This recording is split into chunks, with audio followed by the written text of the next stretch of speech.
ఆంధ్రప్రదేశ్లో ఒక రకంగా ఆంధ్రప్రదేశ్లో జరుగుతున్న పెద్ద రభస అంటే ఏమన్నా ఉందంటే కనుక ఈ మధ్య కాలంలో ఒకటి పాస్టర్లు కావచ్చు, రెండు చర్చిల గురించి కావచ్చు, అలాగే దళితుల గురించి కావచ్చు, దళిత క్రైస్తవుల గురించి కావచ్చు, వాళ్ళ క్యాస్ట్ సర్టిఫికేట్లన్నీ రద్దు చేయడం గురించి కావచ్చు, చర్చిలకి నోటీసులు ఇవ్వడం కావచ్చు, ఇలాంటివి చాలా అయితే జరుగుతున్నాయి. దీని మీద ఎక్కువ చర్చ జరుగుతుంది వాస్తవానికి మాట్లాడాల్సి వస్తే.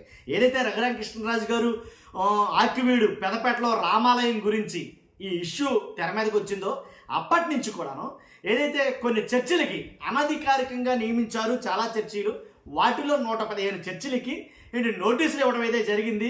వాటిని కూల్చేస్తారు, చర్చిల్ని పడగొట్టేస్తారు. కాబట్టి ఇలా కొన్ని వ్యాఖ్యలు అయితే చేయడం జరిగింది. కాబట్టి ఇది ఎంతవరకు నిజం?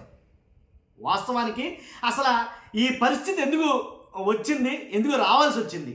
కాబట్టి చర్చి కట్టుకోవాలంటే ఏమేమి ఉండాలి అసలు దాని గురించి మాట్లాడదాం. అసలు మనం ఇవన్నీ కనుక అంటే చర్చి ఎవరైతే నిర్మించుకున్నారో వాళ్ళందరూ కూడా వీటన్నిటిని పాటిస్తే ఎవరో కూడా మీ చర్చిని కదపలేరు. దాని గురించే నేను చెప్పబోతున్నా. చెప్పే ముందు రాష్ట్రం మొత్తం చూడాల్సినటువంటి విషయం కాబట్టి మీ బాధ్యతగా మీరు లైక్ చేయండి. కొత్తగా మన ఛానల్ చూస్తే పక్కాగా సబ్స్క్రైబ్ చేయండి. మీ అమూల్యమైన అభిప్రాయాన్ని వీడియో ఎండ వరకు చూసి మీ అభిప్రాయాన్ని కామెంట్ రూపంలో తెలియజేయండి. చర్చలు పడగొట్టేస్తారంట, 115 చర్చలకు నోటీసులు ఇచ్చారంట.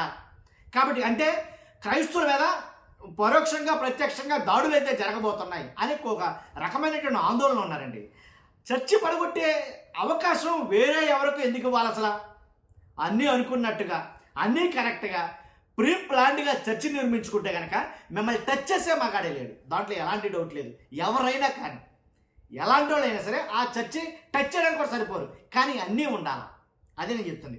కొంతమంది అవగాహన లోపంతో ఏంటి చర్చిల్ని ఎక్కడ పడితే అక్కడ ఏంటి ఏ ప్లేస్లో పడితే ఆ ప్లేస్లో ఎలా పడితే అలా నిర్మించేయడం, దానికంటూ ఒక ప్రామాణికమైనటువంటి పద్ధతులు ఏమి లేకపోవడం వల్ల ఇదిగో ఇలాంటివి జరగడం అయితే జరుగుతుంది.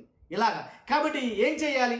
2026లో ఒకవేళ చర్చి నిర్మించుకోవాలి అని అనుకుంటే కనుక ఖచ్చితంగా ఇవైతే కనుక అన్నీ పాటించండి. నేను చెప్తున్నాను, ఇవన్నీ పాటిస్తే మీ చర్చిని ఎవరు టచ్ చేయలేరు, మిమ్మల్ని మీతో సహా. కాబట్టి ఇవన్నీ పాటించి ఈ నిబంధనలన్నీ తూచా తప్పకుండా అమలు పరిస్తే మీ చర్చి సేఫ్. దాంట్లో ఎలాంటి డౌట్ లేదు.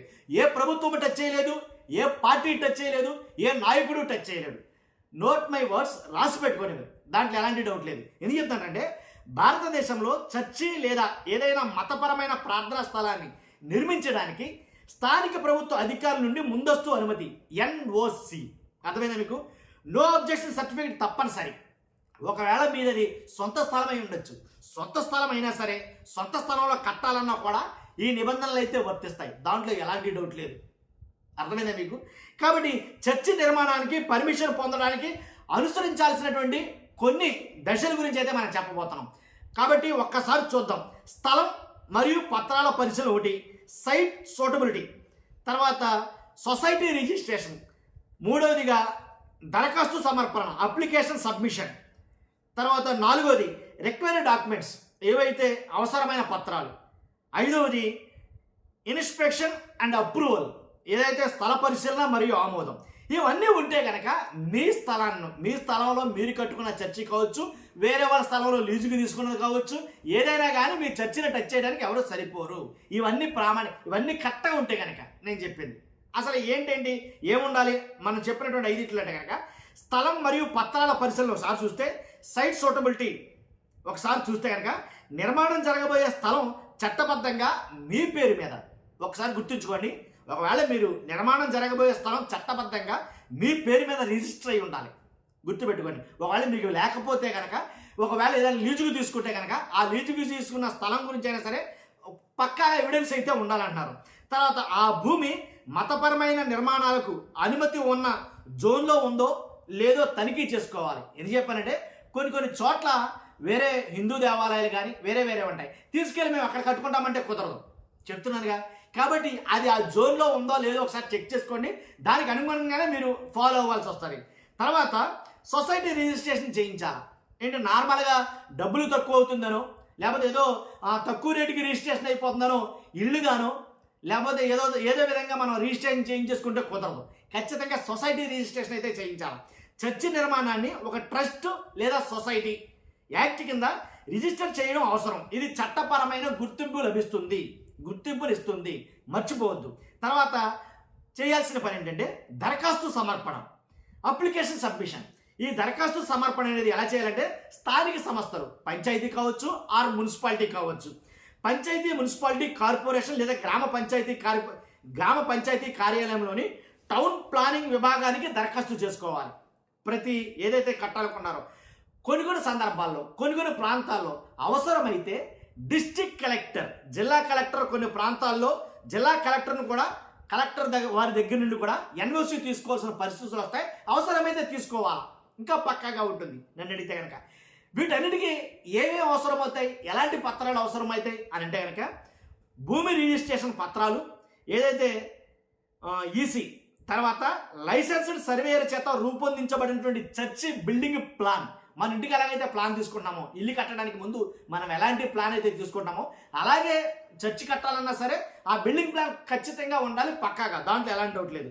తర్వాత భవన నిర్మాణ అంచనా వ్యయం ఎస్టిమేట్ ఉండాలి. తర్వాత సొసైటీ రిజిస్ట్రేషన్ కాపీ, ఏదైతే మీరు దీన్ని తీసుకుని ఈ స్థలాన్ని సొసైటీగా లేదా ట్రస్ట్గా ఏదైతే మీరు రిజిస్ట్రేషన్ చేస్తారో ఆ రిజిస్ట్రేషన్ చేసినటువంటి పత్రాలని, ఆ కాపీ, ఆ ఫామ్స్ కూడా లేదా తర్వాత స్థానిక ప్రజలు లేదా గ్రామ సభ యొక్క ఎన్ఓసి, నో అబ్జెక్షన్ సర్టిఫికేట్. ఇది చాలా మూలం, ఇది చాలా ఇంపార్టెంట్. కాబట్టి అది తీసుకోవాలి. అక్కడ ఉన్న 500 ఇళ్ళు కావచ్చు, 100 ఇళ్ళు కావచ్చు, ఈయన ఎవరైతే సదరు వ్యక్తి ఇక్కడ చర్చి కట్టుకుంటానంటున్నాడో ఆ చర్చి కట్టుకోవడం వల్ల మాకు ఎలాంటి ఇబ్బంది లేదు, మాకు ఎలాంటి ప్రాబ్లం లేదు, నో అబ్జెక్షన్ సర్టిఫికేట్. కాబట్టి అలాంటిది కూడా ఉంటే మరీ మంచిది. అసలు మొన్న జరిగిన ఒక విషయం చెప్తాను నేను. ఎలా అంటే ఈ సందర్భంలో ఇంటి అద్దెకని దిగి ఇంటి పైన అద్దుకుంటూ అక్కడే చర్చి నిర్వహిస్తూ దాన్ని చర్చిగా మార్చిన తర్వాత రీసెంట్గా అది పడగొట్టేయడమే జరిగింది. తెలుసు కదా. ఇలాంటి సందర్భాలు లేకుండా ఉండాలంటే కనుక తర్వాత ఎక్కడైతే 100 మంది క్రైస్తవులు ఉంటారో ఆ చోట మీరు చర్చి పెట్టుకున్నాను అని అంటే కనుక వాళ్ళకి ఎవరికి ఇబ్బంది లేదు, మాకు యాక్సెప్టే, మాకు ఇష్టమే మీరు చర్చి కట్టుకోవడం అని వాళ్ళు అంటే కనుక అక్కడ చర్చి కట్టుకోవచ్చు, ఎలాంటి డౌట్ లేదు. ఎందుకని ఇతరత్రా రేపొద్దున ఏదైనా ఇబ్బంది వచ్చినప్పుడు వాళ్ళే చెప్తారు మీకు సాక్ష్యం, ఏమని, మా ఇష్టపూర్వకంగానే ఇక్కడ చర్చి కట్టారని చెప్పేసి. లేదు అబ్జెక్షన్ ఉంటే కనుక అప్పుడే మనం తెలుసుకోవాలి. తర్వాత స్థల పరిశీలన మరియు ఆమోదం, ఏదైతే ఇన్స్పెక్షన్ అండ్ అప్రూవల్ ఉందో అది కూడా చాలా ఇంపార్టెంట్. దరఖాస్తు సమర్పించిన తర్వాత స్థానిక అధికారులు స్థలాన్ని పరిశీలించి చట్టపరమైన నిబంధనలు పాటిస్తున్నారో లేదో చూస్తారు. వాళ్ళు చూసిన తర్వాత ఇది ఓకేనా, ఇక్కడ మీకు అబ్జెక్షన్ ఉందా లేదని ఈ అధికారులు కూడా వాళ్ళు అడుగుతారు, అడగాలి రూల్ అయితే కనుక. ఇవన్నీ చేయాలి, ఇవన్నీ మ్యాండటరీ, ఖచ్చితంగా ఉండాలి పక్కాగా. కానీ ఏంటంటే చాలా మట్టుకు ఇవి లేకుండానే జరిగిపోతున్నాయి. కాబట్టి ఇక మీదట అందుకే నేను చెప్పాను మీకు స్టార్టింగ్ 2026 నుంచి చర్చి కట్టాలనుకున్న ఎవరైనా సరే తూచా తప్పకుండా పాటించండి. ఎందుకంటే రానున్న రోజులు ఎలా ఉండబోతాయో ఎవరికి తెలుసావు. కాబట్టి ఖచ్చితంగా అన్ని ఎవిడెన్సులు మన దగ్గర ఉంటే, అన్ని ఎవిడెన్సులు కావాల్సినవి అన్నీ మన దగ్గర ఉంటే మనల్ని టచ్ చేసేవారు ఎవరు ఉంటారు, దాంట్లో ఎలాంటి డౌట్ లేదు. కానీ అది మాత్రం పక్కగా పాటించాలి. తర్వాత దరఖాస్తు సమర్పించిన తర్వాత స్థానిక అధికారులు స్థలాన్ని పరిశీలించి ఆ స్థలం కరెక్ట్గా ఉందా లేదా, రిజిస్టర్డ్ అయ్యిందా లేదా, రిజిస్టర్డ్ అయితే వ్యక్తిగతంగా అయ్యిందా లేదా సొసైటీకి అయ్యిందా అని చెక్ చేసి తర్వాత అక్కడ ఉన్న ప్రజల్ని, అక్కడ ఉన్న స్థానికులను అడిగి అప్పుడు దాన్ని పర్మిషన్ అయితే కనుక ఇస్తారు. కాబట్టి అన్ని నిబంధనలు సక్రమంగా ఉంటే అధికారులు నిర్మాణానికి అనుమతిస్తారు. అర్థమైంది కదా.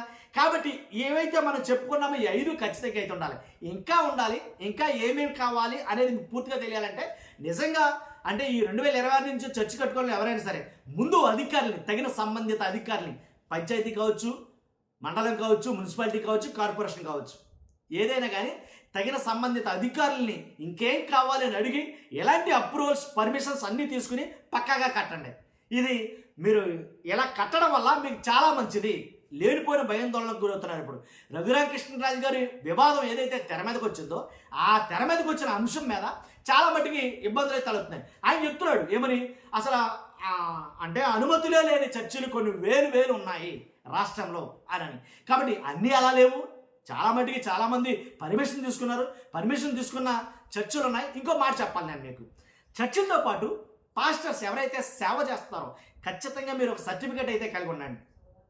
మీరు ఒక సర్టిఫికేట్ అయితే కలిగి ఉండండి. ఎందుకంటే చాలా సంస్థలు సర్టిఫికేట్స్ ఇస్తున్నాయి. ఎలాగా, దాంట్లో మీరు తర్ఫీదు పొందితే కనుక బీటీహెచ్ కావచ్చు, బ్యాచిలర్ ఆఫ్ థియాలజీ, అలాగే బీడీ కావచ్చు, బ్యాచిలర్ ఆఫ్ డివినిటీ, ఇలాగా 1, 2 కాదు మీరు మీకు సంబంధించినటువంటి ఏదైతే మీరు చదువుకున్నారో దాన్ని బట్టి ఆ అర్హతను బట్టి తగిన విధంగా తర్ఫీదు పొందితే వాళ్ళు శిక్షణ ఇచ్చి వాళ్ళు సర్టిఫికేట్లు ఇస్తారు. సర్టిఫికేట్ కలిగి ఉండండి. ఇది కూడా ఉత్తరోత్తర మీ భవిష్యత్తులో ఉపయోగపడుతుంది. ఇది కూడా కాబట్టి ఖచ్చితంగా ఇవన్నీ పాటించాలని చెప్తాను నేను.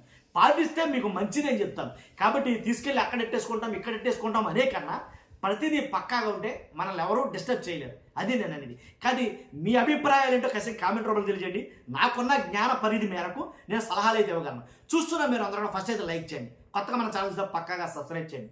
Thank you very much.